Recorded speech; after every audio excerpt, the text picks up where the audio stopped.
দর্শক, ছাত্র সমন্বয়কদের দুর্নীতি, চাঁদাবাজি সহ বিভিন্ন অপকর্মে জড়িয়ে যাওয়ার পেছনে কি প্রধান পৃষ্ঠপোষকতা দিচ্ছেন আমাদের প্রধান উপদেষ্টা প্রফেসর ইউনূস? এই অভিযোগ কেন বারবার আসছে? কেন অভিযোগের তীরটা তার দিকেই ছোড়া হচ্ছে? দুদিন আগে আমরা দেখলাম ফরহাদ মজহার সরাসরি সেই অভিযোগ করলেন যে এই ছাত্রদের চাঁদাবাজ বানিয়েছে মূলত প্রফেসর ইউনূস নিজে। তার পৃষ্ঠপোষকতায় তারা আজকে বিভিন্ন রকমের অপকর্মের সঙ্গে জড়িয়ে পড়েছে। এবার রাজনৈতিক অঙ্গন থেকে আবার সেই অভিযোগটা শুরু হলো। এবার গণ অধিকার পরিষদের সাধারণ সম্পাদক রাশেদ খান সরাসরি বলে ফেললেন যে ছাত্র প্রতিনিধিদের দুর্নীতিতে জড়ানোর দায় প্রধান উপদেষ্টার। কেন এই অভিযোগগুলো আসছে? কেন ছাত্র প্রতিনিধিদের যারা সমন্বয়ক, যারা জুলাই যোদ্ধা, তাদের নাম কেন বারবার আসছে? জুলাই যোদ্ধাদের অন্যতম মুখ উমামা ফাতেমা গুলশানের রিয়াদ, জানে আলম অপু এই চাঁদাবাজির ঘটনার পরে বলেছিলেন যে এটা এদের শিকড় অনেক গভীরে, এদের শিকড় নাকি অনেক গভীরে এবং এদের শিকড় একেবারে সেন্ট্রাল পর্যায়ে। যে ব্যাপারটা আবার জানে আলম অপুর ভিডিও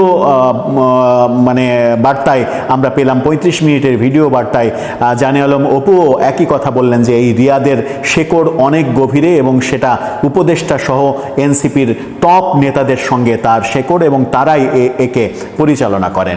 এই ঘটনাগুলো যে ঘটছে, এই ঘটনাগুলোর ঘটার পেছনে প্রধান উপদেষ্টার দায়টা কোথায় আদতে? ছাত্র প্রতিনিধিরা যে দুর্নীতির সঙ্গে জড়িয়ে পড়ছে, চাঁদাবাজির সঙ্গে জড়িয়ে পড়ছে, এর দায় প্রধান উপদেষ্টার কেন? রাশেদ খান কেন এই অভিযোগ করছেন? তিনি বলেছেন যে বিভিন্ন দপ্তরে দায়িত্ব পাওয়া ছাত্র প্রতিনিধিদের চাঁদাবাজি, টেন্ডারবাজি সহ দুর্নীতিতে জড়িয়ে পড়া দায় প্রধান উপদেষ্টার উপরে এই বর্তায়। বলেছেন যে বৈষম্যবিরোধী ছাত্র নেতাদের সরকারের বিভিন্ন দপ্তরে ছাত্র প্রতিনিধি হিসেবে দায়িত্ব দেওয়া হয়েছিল। এরপর সেই ছাত্র প্রতিনিধিরা চাঁদাবাজি, টেন্ডারবাজি সহ দুর্নীতিতে জড়িত হয়ে পড়ল। এর দায় কার? এর দায় উপদেষ্টা পরিষদের এবং প্রধান উপদেষ্টা ডক্টর মোহাম্মদ ইউনূসের। সরাসরি বলেছেন সরকার যেহেতু এই সিদ্ধান্ত নিয়েছিল এবং বিভিন্ন দপ্তরে ছাত্র প্রতিনিধিদের যুক্ত করেছিল এবং ছাত্র প্রতিনিধিদের যুক্ত করার ফলে তারা অবারিত সুযোগ পেয়েছে এবং সেই সুযোগটা ব্যবহার করে তারা চাঁদাবাজ হয়েছে, টেন্ডারবাজ হয়েছে, দুর্নীতিবাজ হয়েছে। তিনি বলেছেন, কারণ তিনি কখনোই বলেননি, অর্থাৎ ছাত্রদেরকে তিনি কখনোই বলেননি তোমরা দেশের গর্ব, তোমরা আমাদের গণ অভ্যুত্থান এনে দিয়েছ, তোমরা এখন ক্লাসে ফিরে যাও। তা না করে তিনি ছাত্রদের দল করার পরামর্শ দিয়ে মাথায় তুলেছেন। খুবই গুরুত্বপূর্ণ একটা অভিযোগ। সেটা হচ্ছে যে কথাটা বহুভাবে আলোচিত হয়েছে যে ছাত্রদের পড়ার টেবিল থেকে বের করে আনা হয়েছে, ছাত্ররা পড়ার টেবিলে নেই। সর্বশেষ যে স্কুল কলেজের রেজাল্ট, সেই রেজাল্টে আমরা দেখেছি যে কি ভয়াবহ ফল বিপর্যয়। অথচ সেই রেজাল্টটাকে জাস্টিফাই করে উপদেষ্টাদের বলতে শুনেছি যে কোনো ধরনের কারচুপি না করে রেজাল্ট দেওয়া হয়েছে বলেই এই বিপর্যয়। অথচ আমরা জানি যে এই সরকার দায়িত্ব গ্রহণের পরপরই ইন্টারমিডিয়েটের ছাত্ররা, কয়েকশো ছাত্র যে সচিবালয় ঘেরাও করলো, বলল অটো পাস দিতে হবে, তাদেরকে অটো পাস দিয়ে দেয়া হলো। লেখাপড়া গোল্লায়, সারা দেশে লেখাপড়া গোল্লায় চলে গেছে। ছাত্র প্রতিনিধিরা কোথাও ট্রাফিকের দায়িত্ব পালন করছে, কোথাও ডিসি অফিস শাসন করছে, কোথাও ইউনো অফিস শাসন করছে, কোথাও আওয়ামী লীগ ধরছে, কোথাও চাঁদাবাজি করছে, ব্যবসা প্রতিষ্ঠানে হানা দিচ্ছে, কোথাও পুলিশের উপরে মব করছে। এই করতেই তারা ব্যস্ত, লেখাপড়া একেবারে গোল্লায় গেছে। সেই অভিযোগটাই রাশেদ আবারও তুললেন। বললেন আরও একটা ভয়াবহ অভিযোগ, ডিসিএসপিরা সমন্বয়কদের নাম শুনলে তাদের আসেন বলে ডেকে পাশের চেয়ারে বসিয়েছেন। অনেক সময় পাশের চেয়ারে বসা না, অনেক সময় উঠে সালামও দিয়েছে। এমন দৃশ্য দেখেছি যেদিন অনুষ্ঠানটা, কিসের অনুষ্ঠান ছিল আমার সঠিক খেয়াল নাই, আর্মি স্টেডিয়ামে একটা অনুষ্ঠান হচ্ছিল। সেখানে অনেক পুলিশ, সেখানে সার্জিস গিয়ে দাঁড়াচ্ছে, সার্জিসকে সালাম দিচ্ছে, সার্জিসকে স্যালুট দিচ্ছে পুলিশ। এই যে অবস্থা, এই অবস্থা যে তৈরি করা হয়েছে সরকারের একেবারে কেন্দ্র থেকে, যে এই সমন্বয়কদের সালাম দিতে হবে, ওদেরকে সমঝে চলতে হবে, ওদের পরামর্শ মতো সমস্ত কর্মকাণ্ড করতে হবে, সেই কারণে ডিসিএসপি ইউনো সরকারি কর্মকর্তারা ওদেরকে দেখে ভয় পায় এবং ওদেরকে দিয়ে কাজ করায়, ওদেরকে নানাভাবে সম্পৃক্ত করে। গতকালকেই একটা আমরা ভিডিও দেখছিলাম, সেটা হচ্ছে যে মানে স্বাস্থ্য বিভাগ যে সংস্কার, স্বাস্থ্য বিভাগ সংস্কার বিষয়ে একটা ইন্টারমিডিয়েটের ছাত্র কি বোঝে, ও স্বাস্থ্যের কি বোঝে, ও স্বাস্থ্য সংস্কারের কি বোঝে, ওকে কমিটিতে দেয়া হয়েছে। একেবারে ভয়াবহ ব্যাপার, মানে হচ্ছে যে একটা ইন্টারমিডিয়েটের ছাত্র সে স্বাস্থ্য সংস্কারের ব্যাপারে কথা বলবে, সে মতামত দিবে, তার মতামত শুনতে হবে। ইন্টারমিডিয়েটের ছাত্র স্বাস্থ্য সংস্কার সম্পর্কে কি বোঝে?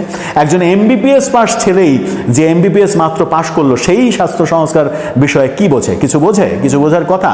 বাস্তবতা হচ্ছে ঠিক উল্টোটা হচ্ছে এই সমাজে। বলছেন যে সমন্বয়কদের খুশি করতে নিজের চেয়ারটা ছেড়ে দিতে পারলে তারা বাঁচেন, অর্থাৎ সরকারি কর্মকর্তাদের নিয়ে বলছেন। এইভাবে অতিভক্তি তেলামি করে ছাত্রদের বিভ্রান্তিতে ফেলা হয়েছে। আমি সব ছাত্রকে বলছি না, যারা দুর্নীতি করেছে তাদের বলছি। আজকে ছাত্ররা ডিসি অফিস, এসপি অফিসে গিয়ে খবরদারি করছে। আমরা গণ অভ্যুত্থানের পর দেশে এটা আশা করিনি। দেশে যা শুরু হয়েছে, এভাবে দেশ চলতে পারে না।